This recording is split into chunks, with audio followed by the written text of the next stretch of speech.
श्रियकान्ताय कल्याणनिधये निधयेत्तिनाम् श्रीवेङ्कटनिवासाय श्रीनिवासाय मङ्गलम्।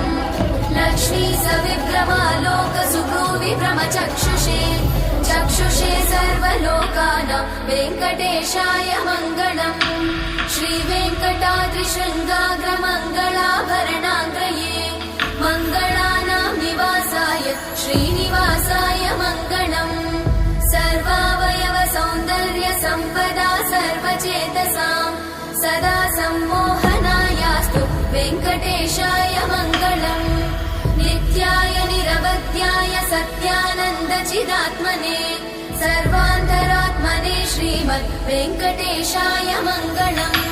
स्वतः सर्वविदे सर्वशक्तये सर्वशेषिने सुलभाय सुशीलाय वेङ्कटेशाय मङ्गलम्।